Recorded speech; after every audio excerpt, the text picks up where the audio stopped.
Hello. So this week on Gender Roles Are Dead, we're talking about how to pull ourselves out of being sad and dealing with dysphoria. And Katykins decided to visit me at work, so we're gonna do this video together. Nothing you've ever seen before. That's a lie. That's a lie. Not on this channel. Not on this channel, you're right. So, what do you do when you're sad? When do you get the most sad? Let's talk about that. When do I get the most sad? Mhm. I don't know, it's kind of random. I don't know when it's gonna hit, nor do I like when it hits. Usually anything to have to do with my family. Yeah. Or my friends. Yeah. If something bad's going on with them, that makes me sad. If I don't see my dog for long periods of time, that makes me sad. Yeah, of course that would. That's true, though. I'm not lying about that. No, that is true. Loomers. What about you? What makes you sad? Dysphoria makes me sad not when I get off topic with the things I like to be doing. Like, I like to make oils and such, but sometimes I get in a slump and I won't be able to do it for like a week or two just because I'm stuck in this shit space of my mind. But yeah, usually like listening or watching things that upset me. Sometimes the internet is a big trigger to my upsetness or sadness, I guess. I like both. Yeah, Both words are both words are good. So, what do you do when these things occur? Like, what happens when you hear bad news from your family or a family member? What do you instantly do? I cry. No. I like to be stuck in my head. Yeah. Shut down, kind of. Yeah. Yeah. Like, my phone is off, I'm in bed, or I'm usually, like, clinging to my mother. Yeah. I'm a mama's girl. Something that comforts you. What do you do? Same. I usually shut down. I usually can't talk to. It's interesting. You go to your mom. Usually, I can't talk to anybody, but somebody that doesn't know what's going on, so they don't remind me of what's going on or something like that. Like a random friend, like you. If something like shit were to happen, if I would talk to her, it would make me feel better just because she's not like, oh, look at this horrible thing that just happened. Let's just sit here and mourn about it, Yeah. But yeah, usually I just like to escape reality for a while. And to move forward with that, what he just said about going to friends to discuss things further as opposed to mourning about it, we've actually had this discussion before where, and not in exactly those terms, but it's like, if you have something bad happen to you, or you're thinking about that bad thing, the more you keep thinking about it, the more you keep thinking about it, the worse it's gonna get. Yeah. And we've discussed how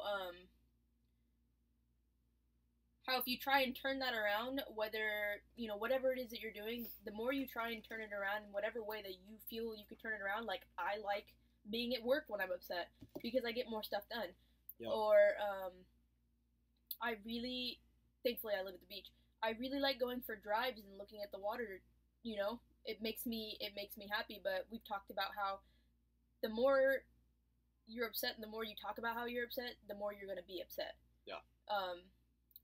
There's words I'm looking for. I know you know what I'm talking about, like that one night we were talking about it. Oh God. Yeah, we had this amazing conversation at a friend's house one day, and we were just talking basically about how you get sad and then you obsess over being sad. You get so stuck in your sadness that you don't want to get out of it because it's uncomfortable. You have to deal with the pain instead of masking the pain, locking yourselves in a room, not talking to people, always clinging onto people when you feel down. You're not actually dealing with it. You're just masking it. And then once the time comes where you do have to get the fuck up and do have to do things, it's gonna be 50 times harder, I think, you know, just because your mind is consumed with all the pain and all the fear, everything, you know, whatever you're fearing or whatever you're being sad about, it just consumes you. As soon as, like, she's really quick to go down when something really bad happens, you know. She's had a lot of losses in her family, which is a fucking huge deal, you know. And I've seen her break down and be at, you know, one of her lowest, but she's also the quickest to be like, hey, I can't sit here and be so sad about a person that I've lost. Yeah, you've lost them, you know, but that doesn't change. Her life still goes on. She still has to live day by day, every single day, going to work, figuring out what she wants to do in her life, you know, without that person, which is very surreal to even think about because, you know, but it's like even if you get down, you still have to get back up and keep moving because that's life. And the more you sit there and the more you think about it, the more you're not living. You get back what you put out, and I'm a firm believer in the fact that if you dwell on it for a really long time, you're gonna keep getting that shitstorm. Yeah. And instead, you should turn it around and be like, well, you know, things happen every single day to people, but that doesn't mean they don't get up and they turn their lives around. Yeah. It might take them a few days, it might take them a couple weeks, it could take them years, you know, but the fact that they even get up and keep moving and keep wanting to wake up in the morning. Yeah, totally. And like she said, if, you know, don't, like, we're not saying, oh, don't be sad or don't be angry, because every person, we're all humans and we all feel these feelings and we all have to deal with them.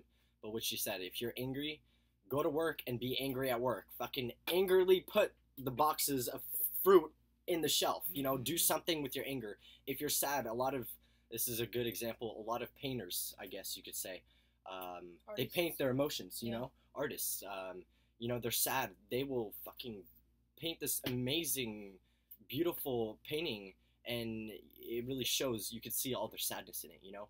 Use your feelings, happy, sad, angry, whatever it is, to do better, you know, even though that's the hardest thing to do, you know.